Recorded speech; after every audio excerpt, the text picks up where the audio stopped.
বন্ধুরা আসসালামু আলাইকুম। তোমরা কেমন আছো? আলহামদুলিল্লাহ আমি ভালো আছি। এখন আমি রান্না করব নেহারি। তোমরা দেখো আমি কিভাবে রান্না করি, আমার সাথে থাকো আর দেখো। তেজপাতা, দারচিনি, এলাচি, পেঁয়াজ, নতুন পেঁয়াজ তো মোটা মোটা করে আমি কাটছি। বাটা 1 চামচ, 2 চামচ আমি আদা বাটা, জিরা ধইনা বাটা 2 চামচ,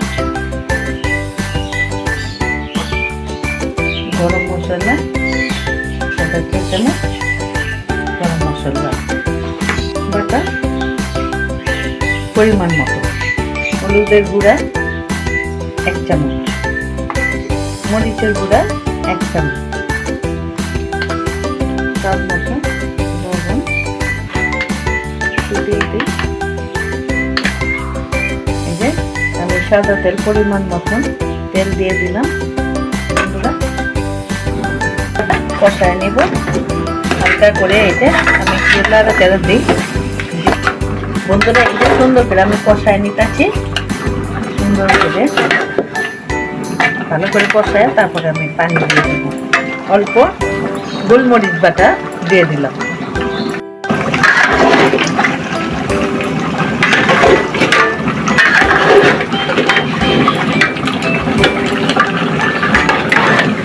বন্ধুরা আমি কিছুক্ষণ এই যে কষায় নিলাম। এখন আমি পানি দিয়ে দেবো। সুন্দর কষায় আমি পানি দিয়ে বসায় রাখবো। মতো পানি দিয়ে আমি বসায় রাখবো। আবার 1 ঘন্টা পর আমি তুলে দিই।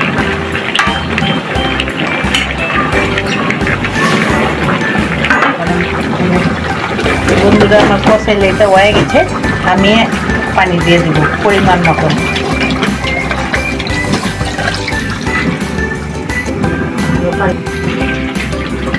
পানি দিয়ে দিই।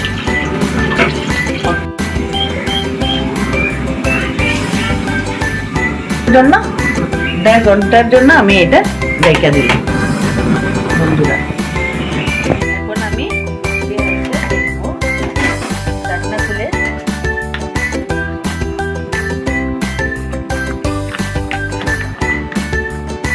1 ঘন্টা পর আমি আসতেছি, রেখে দিলাম।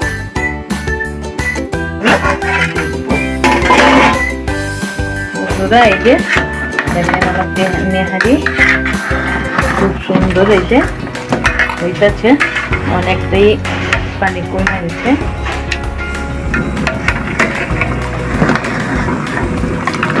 হাতের দিকে ছেড়ে ছেড়ে দিচ্ছে।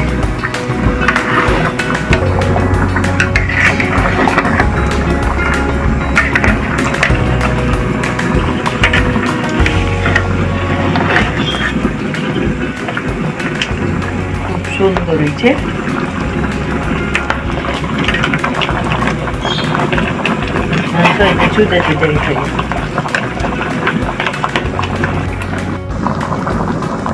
কিছুক্ষণের জন্য আমি রেখে দিলাম। আমি উঠে নেব, দেখব।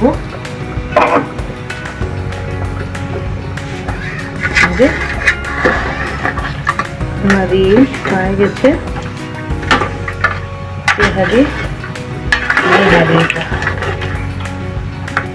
এই বেরেস্তাটি আমি এই যে দিয়ে দেব। পেঁয়াজের কাঁচামরিচ, তারপরে পেঁয়াজ,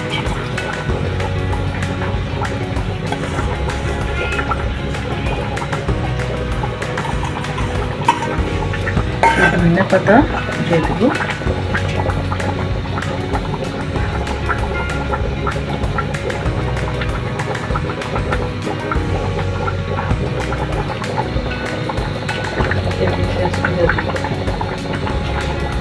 বন্ধু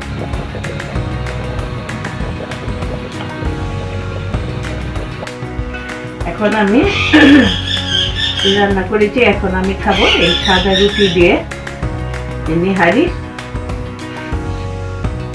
দেখেন অনেক সুন্দর হয়েছে আমার নেহারিটা। একেবারে নরম হয়েছে, নরম হয়ে গেছে। অনেক সুন্দর।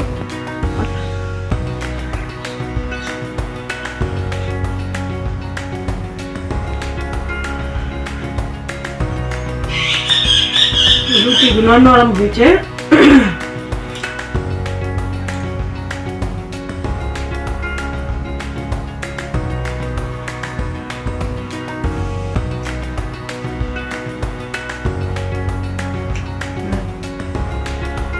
দেখেন বন্ধুরা, অনেক সুন্দর বলছে।